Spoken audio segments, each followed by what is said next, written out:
पाहत रहा फक्त धर्मवीर न्यूज, आपलं गाव आपली बातमी। मला तुम्हाला एवढंच सांगायचं आहे की आपल्या या प्रभाग क्रमांक 4 मध्ये सर्वसाधारण क गट सुमित अरुण कांबळे त्यांचं चिन्ह आहे मशाल, आणि हे चिन्ह 1 नंबरला आहे, लक्षात राहू द्या। 1 नंबरच्या चिन्हा पुढील बटन दाबून प्रचंड बहुमताने त्यांना विजयी करायचं आहे आणि महानगरपालिकेत त्यांना पाठवायचं आहे। आता का पाठवायचं आहे, कशासाठी पाठवायचं आहे, तर मी मागच्या 2 दिवसात मागच्या 8 दिवसात तुमच्या प्रभागातून फिरून गेले। जे पूर्वीचे नगरसेवक होते त्यांनी काय काय कामं केलीत, काय काय विकास कामं केलीत, काय काय तुमच्या इथं नाली गटारे सगळा काय काय गोंधळ केला, किती स्वच्छ कामं केलेत ती पाहणी करून गेली होती। अरे खरोखरच गेल्या वेळेस तुम्हाला निवडून दिलं होतं, मतं दिली होती, तर तुम्ही विकास कामाचा झंडा राबवून मतं मागून तुम्ही नगरसेवक झाला, मग विकास कामाला तेवढेच बांध दिलं होता, मग का बरं विकास कामं झाली नाही? का बरं किचन मध्ये अजून तुमचं पाणी गटराचं निघतंय? का बरं तुमची अजून गटर तुंबली जात आहेत? का रस्त्याची रोडची कामं होत नाहीत? आत्ताच या दादानं सांगितलं या अंगणवाडीमध्ये शिक्षक नाहीत, या अंगणवाडी बंद असते। अरे जो मूलभूत पाया लहान मुलांचा, जिथून शिक्षणाची सुरुवात होती, जिथून अ ब क ड शिकलं जातं, ते जर बंद असेल तर तुम्ही इथूनच तुमची निवडून आल्यानंतरची धुरा समजते।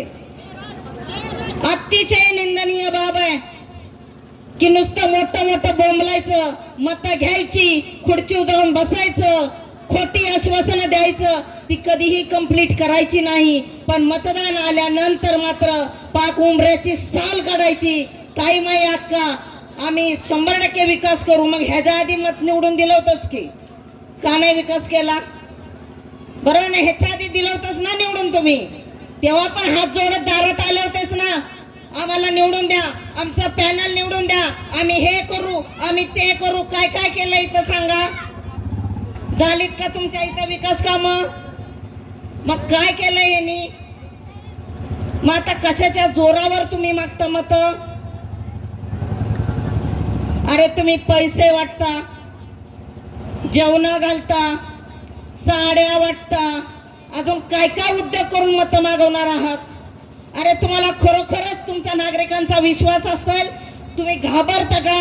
सुमित कांबळे आमच्या आता निवडूनच येणार आहे म्हणून जरा नोटा पाकिटात जास्त वाढवून चालू केलेत का वाटायला? तुम्ही भीताय का? मग असलं गलिच्छ राजकारण्यापेक्षा तुमच्या दम आहे, हिंमत आहे तर पुढे या। जसं आम्ही लढतोय तसं तुम्हीही लढा आमच्यासारखं। आम्ही जशी प्रामाणिकपणे आमची मशाल सगळ्या कुटुंबात, सगळ्या घरात, प्रत्येकाच्या दारात, प्रत्येकाच्या महिलांपर्यंत पोहोचवतो, तसं तुम्ही तुमचं चिन्ह पोचवा। तुमचे काय काळे धंदे, काळे बाजार चालले ते आम्हाला सगळं माहिती आहे। आतापर्यंत केंद्रात तुमची सत्ता आहे, राज्यात तुमची सत्ता आहे, काय दिवे लावलेत? शेतकऱ्यांची कर्जमाफी करणार होता, केली का? नाही केली। फक्त लाडक्या बहिणींना तेवढ्या 1,500ची ओवाळणी घालून मताची भीक मागून, जोगा मागून हे केंद्रात आणि राज्यात आलेत। बर ज्या दिवशी 1,500 दिले त्या दिवशी सिलेंडरचा भाव वाढवला, शेतकऱ्यांचे खताचे दर वाढवले, अगदी मयत करायचं त्या सामानावर सुद्धा टॅक्स बसवला। काय सोडलंय ह्यांनी मला सांगा? मग हे ह्यांच्या बापाच्या खिशातले देतात का 1,500? आपलेच पैसे आपल्याला देतात, त्यांच्या बापाच्या खिशातले हे पैसे नाहीत। त्यामुळे ह्या 1,500 रुपयाच्या भिकेला आत्ता तरी महिला वगळल्या जाणार नाहीत, कारण जर त्यावेळेस तुम्हाला राज्यात केंद्रात यायचं होतं मग सर सकट तुम्ही 1,500 रुपये दिले। आता मात्र तुमच्या घरी गाडी आहे का? तुमच्या नावावर काय घर आहे का? अशा सगळ्या बऱ्याच अटीतटी काढून महिलांची नावं कमी केलेत। मग ज्यावेळेस घेताना ही होती का तुमची स्कीम? आता मात्र त्या स्कीम मधून बऱ्याचशाच महिला वगळल्या जात आहेत। अक्षरशः मला असं वाटतंय आपल्या 4, 5, 8 या प्रभागात मशालीचं चिन्ह आहे। सकाळीच मी आमच्या शाकिरा जमादार जिल्हा संघटिका आहे, आमची ही शिवसेनेची रणरागिणी वाघीण आहे, सकाळीच मी त्यांचं बाईट ऐकली। अरे किती गलिच्छ आणि नीच पातळीचं राजकारण करता, असलं राजकारण करण्यापेक्षा घरी बसा। त्यांच्या आईचं वर्ष श्राद्ध अजून 15 दिवस मी आवर्जून सांगेन आणि ऐकणाऱ्यांना ऐका आणि सांगत जावा. 15 दिवस आहेत अजून आईच्या वर्षश्राद्धाला. बोकड नेऊन घरी भाऊ भाऊजाच्यात कापलं, सगळ्यांना जेवाय घातलं आणि वर्षश्राद्ध 15 दिवस आधीच घातलं. त्यांच्या भावाला आणि भाऊजाला ब्लॅकमेल केलं. तुम्ही त्यांचा भाचीचा प्रचार करू नका, तिकडे मतदान देऊ नका.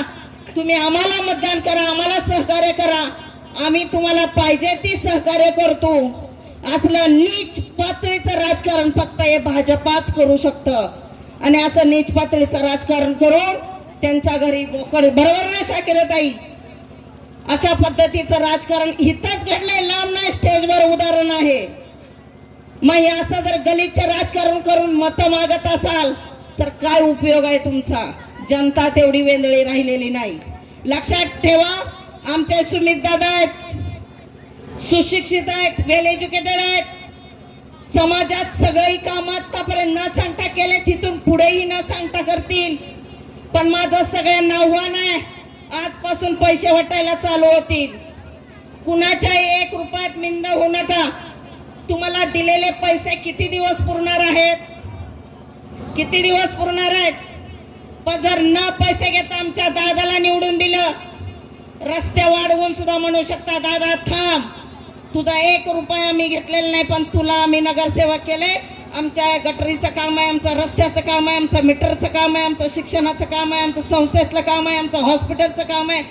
कुठलंही काम ते दादाला अडवून तुम्ही करून घेऊ शकता. पण ज्या उमेदवाराचे पैसे घेऊन ज्याला मतदान दिलंय तो जर तुम्ही निवडून आणला तर 5 वर्ष तुम्ही त्याकडे जाऊ शकत नाही. तो पुढे आला तर तुम्ही खाली मान घालून जाणार.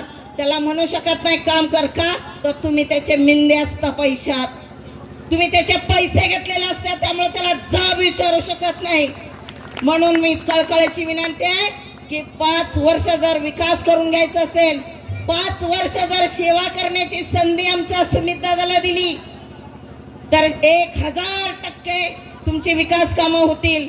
कारण हिंदू हृदय सम्राट श्रीमान बाळासाहेब ठाकरे यांचं एक ब्रीद वाक्य आहे की प्रत्येक शिवसैनिकांना सांगणार 80% समाजकारण आणि 20% राजकारण करा. काय करा? 80% समाजकारण आणि 20% राजकारण करा. तोच वसा आमच्या सुमित दादांना घेऊन तुमच्यापर्यंत येत आहेत. लक्षात ठेवा, वेळ फार कमी आहे. वेळ झालाय. तुम्ही कुठल्याही परिस्थितीत मशाल, मग तुमच्या 3, 4 असेल, 5 नंबर, 8 नंबर आणि 3 नंबर वॉर्डात आपलं मशाल चिन्ह आहे.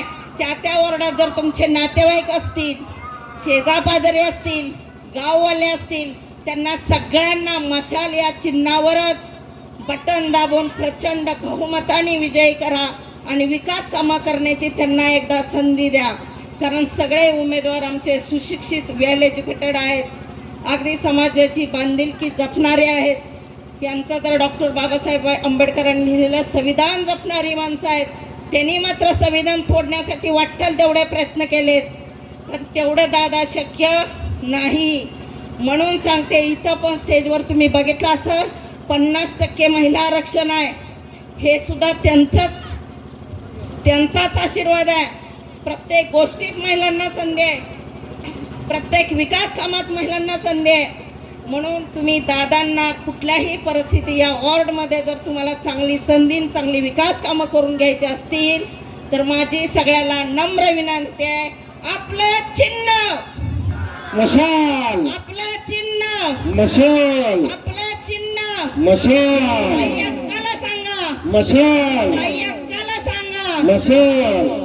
जय हिंद, जय महाराष्ट्र. खूप